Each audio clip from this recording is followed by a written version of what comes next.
In this video, I am going to bring Japan to you. Coming up.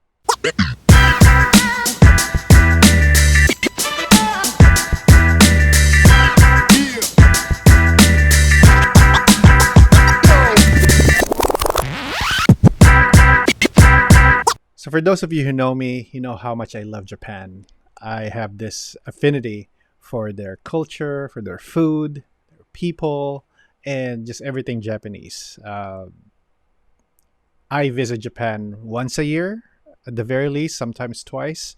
But with COVID, I haven't been there. I actually postponed 2 trips this year now, because they don't allow us there. They don't want our cooties in Japan. So, and I really miss it. And so what I did is I subscribed to this thing called Boxu. I guess Boxu is how they say box in Japan, in Japanese. But this is a monthly subscription. And what's inside this box is just, it's a piece of Japan. It's a monthly subscription of premium snacks from different parts or different regions of Japan. So this actually came from Japan. This wasn't packed in the U.S. It was flown in. It's about $35, I think, per month. And each month they send you a box, and depending on the theme, there's a certain theme for each month, right? But for the very first box, I think the very first box is the same. So you're probably seen this video from other unboxing for the first box. But I'm gonna do it anyway. So we're gonna unbox the very first box. I guess this is the intro box for Boxu. Okay, so we're gonna open it. Oh.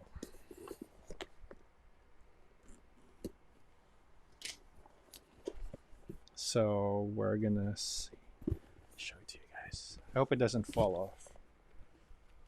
Oh, Seasons of Japan. Right, and it has a bunch of snacky wackies from Japan. So let's go over what's inside. So they give you a magazine, a little pamphlet that tells you about the culture, the Boxu Culture Guide. Seasons of Japan. Let's see what's in here. I know I'm excited for the snacks, but we gotta look at this first. Welcome to Boxu. It's a welcome. So I guess this month's theme is Seasons of Japan.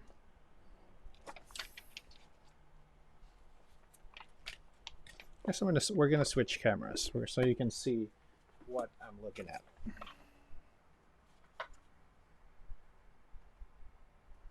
Seasons of Japan. Changing of the leaf. Oh, I missed this. So I guess this is different seasons: spring, summer, autumn, and winter. Oh, and they tell you they give you a description.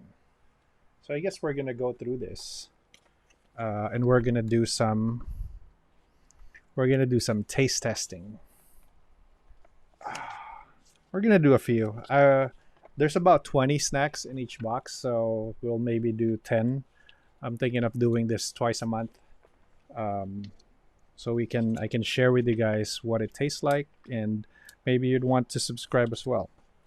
So let's dive right in. This is the Mochandango Mochi. Hanami dango is a variety of sticky rice dumplings commonly enjoyed during the spring hanami flower viewing season.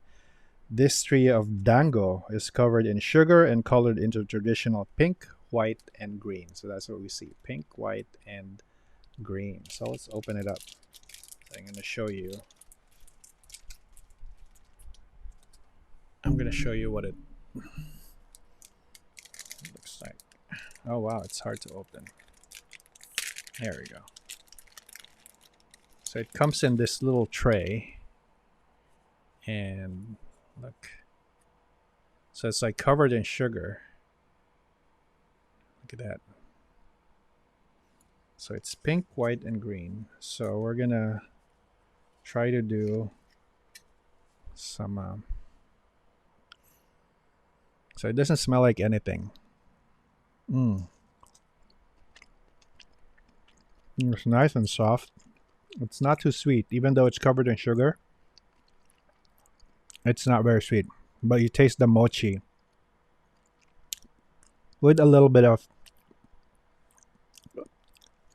I don't know if it's strawberry, but it's like, it's very aromatic. It's like yeah, it's kind of like a little bit of strawberry flavor, but it doesn't overpower the mochi. It's very nice. There is that aromatic flavor. Now let's try.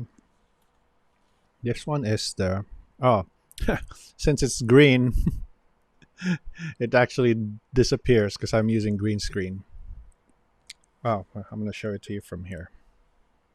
There you go. So it's green. Is it trying to focus? There you go. Oh, this one is a little bit more. It has a different flavor. So it's unlike those candies where it doesn't matter what color it is. It's the same flavor. This one is a different. It has a little bit of minty flavor. But very subtle. You can still taste the rice cake. And the white. Where's the white one? I don't know what it tastes like. Let's try it.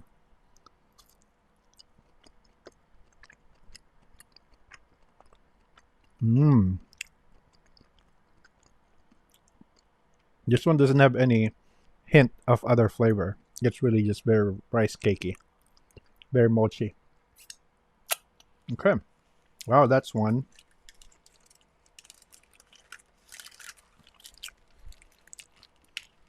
So this is more of a dessert.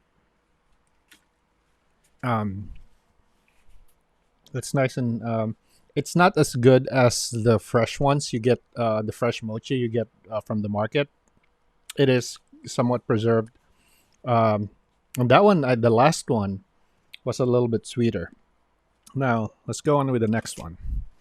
The next one is called a stick potato.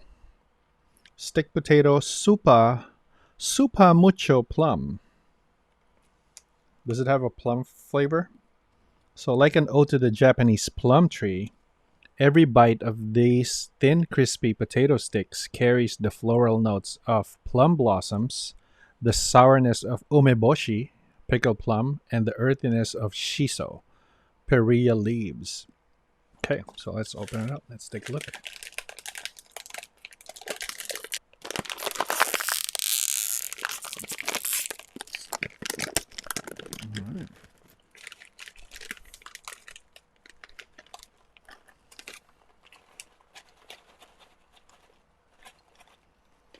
So this is like a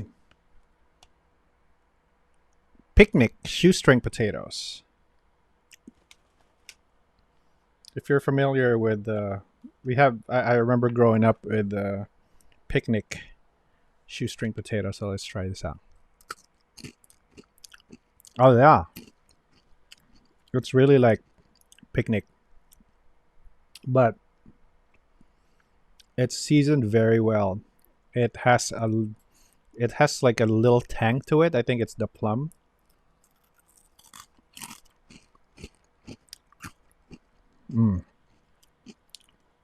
It does have like that, the champoy, the plum, pickled plum, preserved plum flavor.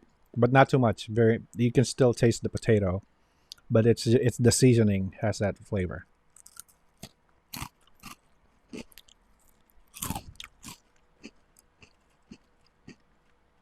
Mm.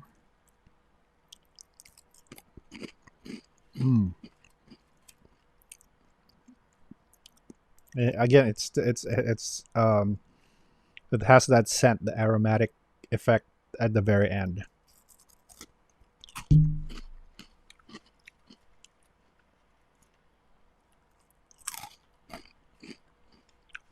Mm.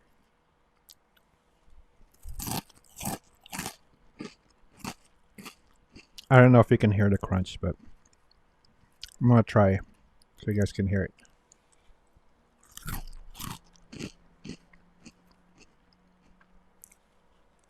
Okay. I'm not gonna finish the whole bag, but this is gonna be good for snacking later. As you know, I love snacking. I actually have to go to sorry, I keep hitting that my trackpad. I go to the Japanese market so I can buy Japanese snacks. But I got tired of them. Just the usual kalbi, oh, the typical snacks. At my plate. Well, it has a really good hint of that sour plum. Oh, and that leaf. Yes, that's the one. Yeah, that's the aromatic hint at the very end. Is that the shiso leaf? I think if you go to certain Japanese places where they put the meat on top of a leaf and they serve it to you, and then you eat the leaf, it's sort of like minty basil, very aromatic. It has that, because I can still taste it right now, and it's been a while. All right, next is this. So this is the 20th century pear, long de chat. It is a pear fromage bisque. So based on this, I'm assuming this is a pear flavored with cheese biscuit. Oh, it's biscuit. It says biscuit in there. 20th century pear. All right, so let's see what this is like. Oh, I think I broke it. So it's like a... I don't know, I think, well, kind of broke. So, oh, it's very creamy. It has that pear smell. And cheese.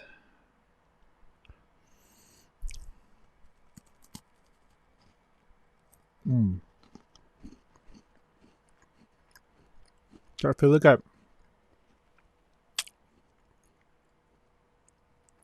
very light, crisp cookie with that creamy spread that tastes like it's cheese, more processed cheese. I think it's more like with the hint of fruit. I think that's a pear. It has a real clean taste to it. This would have been good with coffee.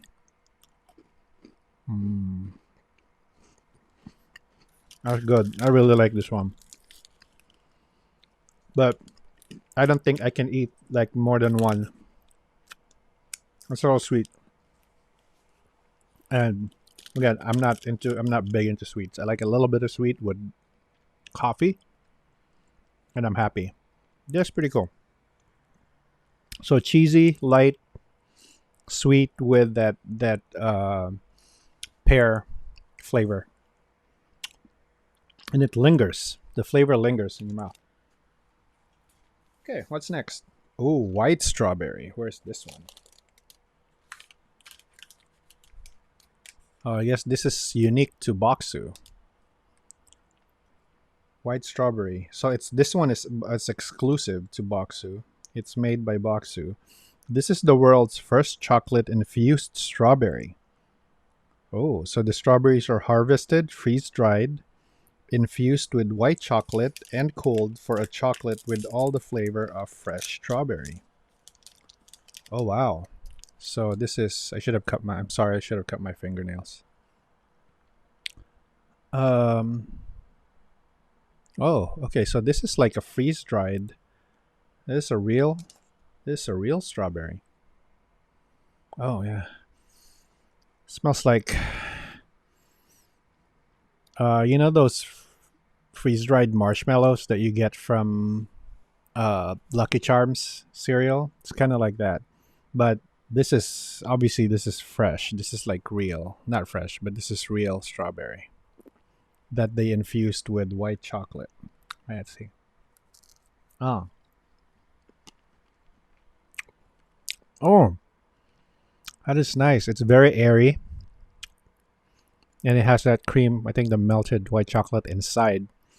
It's very interesting. Because it tastes like real, I mean, it is real strawberry. Freeze dried, but not too dry. There's still a little bit of moisture in there. And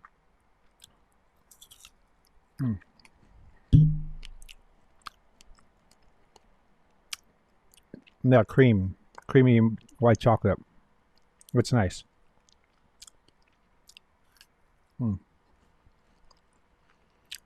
And the texture reminds me of those meringues. Um, but of course it's dried strawberry. So,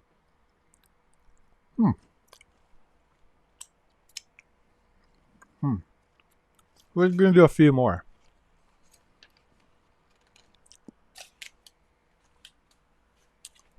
Edamame Senbei, made with summer harvested edamame bits baked into the cracker. This senbei is sprinkled with kinako, or roasted soybean powder, and has a deliciously nutty crunch. So I'm reading it on the book.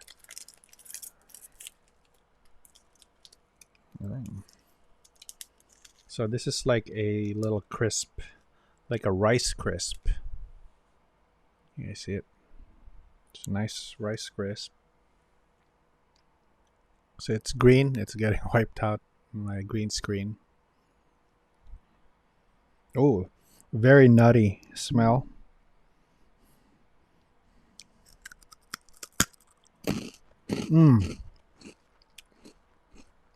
So it is a typical rice cracker texture.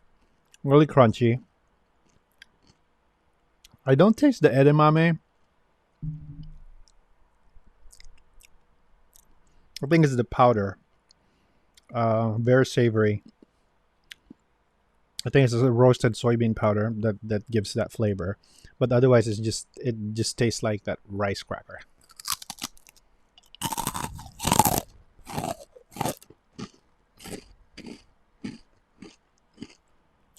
Very nice and light. That's what I love about Japanese snacks. They're very light. It's not overwhelming. You don't feel like throwing up after eating. So you can just have a few and you're happy.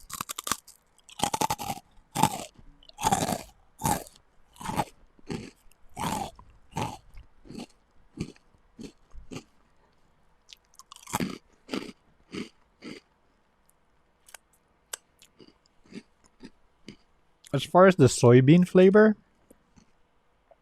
it's really hard to describe the flavor of edamame. Like, what does edamame taste like? I don't know.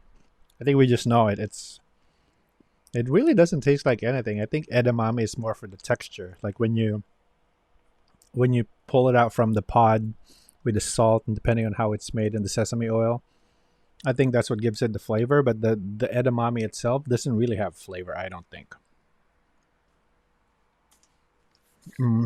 Okay, next up is this is definitely not gonna come through my camera. Satochi Sudachi, seaweed tempura.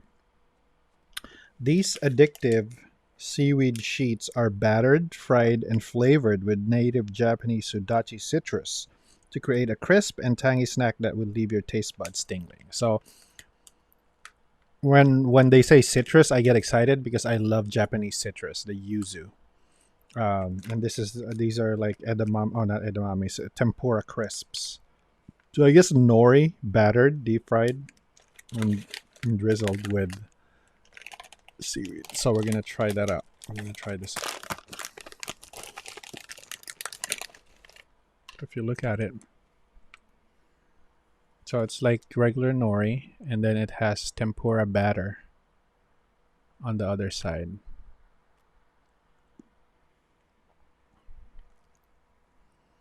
Oh, it's you can smell the citrus. I can smell the yuzu. It's my favorite. Right off the bat, the yuzu hits your tongue. You feel the acid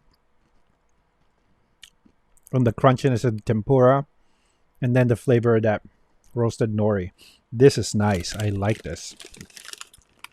I gotta find this. The hint of the citrus actually makes a big difference because it just tingles in your mouth, on your tongue.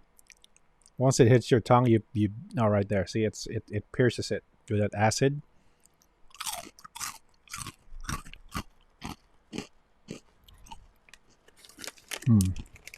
Have a couple more. Oh, I like this. It's good.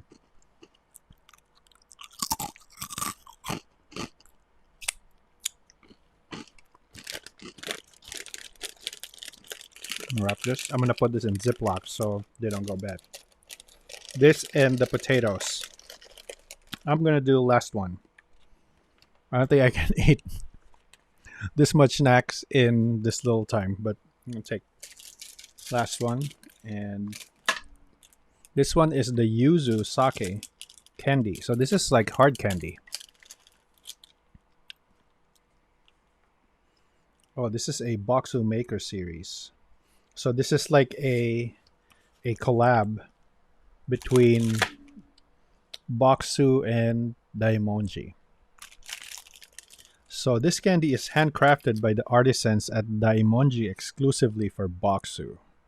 Our version blends yuzu juice and peel with sake for a refreshingly citrusy candy. This candy contains 0.1 alcohol content, so please consume responsibly. So 0.1 alcohol content. So this is 1, 2, 3, 4, 5, 6, 7. So 0.7, 7%. Actually, not even 7%. 0.7%, less than 1% alcohol. So I guess if you eat all of them, you have to wait for a while to before you can drive. But I'm not driving, so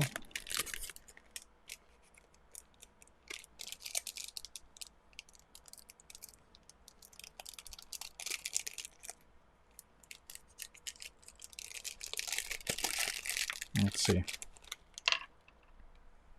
Yeah, so it's a hard candy. You can see how where it's stretched. Oh, but it's yuzu, so let's see.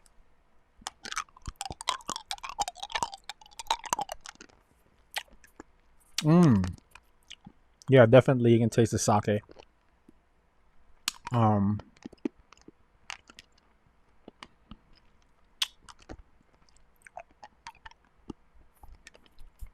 Nice yuzu, so it's a good balance.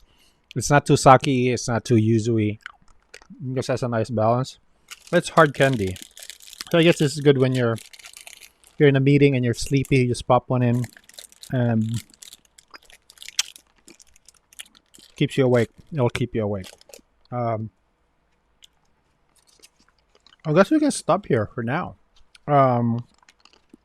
This is pretty cool. I like this, that you get a lot of snacks in one box. And these are snacks that you can't find in your Japanese, even if you go to like a Mitsuwa or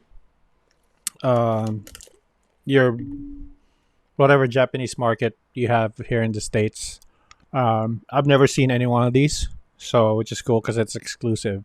Otherwise, it's probably not worth it. Not worth the $35.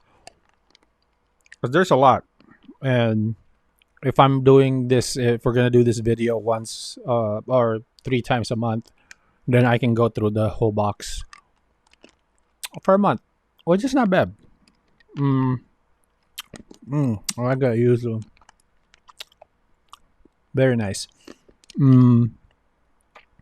So if you want to subscribe, I'm going to put a link down below. So go ahead and subscribe. And you can also enjoy the Japanese snacks.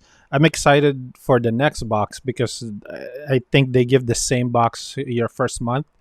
And then your second month, it'll just go through whatever special they have or whatever the theme is for that month. So that I can't wait. But we're going to go through all this so I can share the experience with you guys with tasting these snacks. And again, I miss Japan, and I can't wait to go back. So hopefully I get to visit soon, and then I'm gonna bring home a buttload of snacks, and then that's like a year's worth of YouTube content to go through those snacks with you guys. But for now, I will settle for Boxu, since this is as far as I can get with Japan. I'll take it until such time where I can travel and go back, maybe hit Osaka and just eat, because that's whenever I go to Japan, I just eat. I walk around all day and I eat along the way. It's literally eating my way through the different cities of Japan and the different districts, and I never get sick of it. It's just because there's so much variety. Everything is just really good, and it's fun. I never get bored. I don't think I'll ever get bored of Japan. So yeah, I can't wait to go back. And until then, we're just gonna have to deal with this and share the experience with you guys. So thanks for hanging out, and I'll catch you on the next snacks.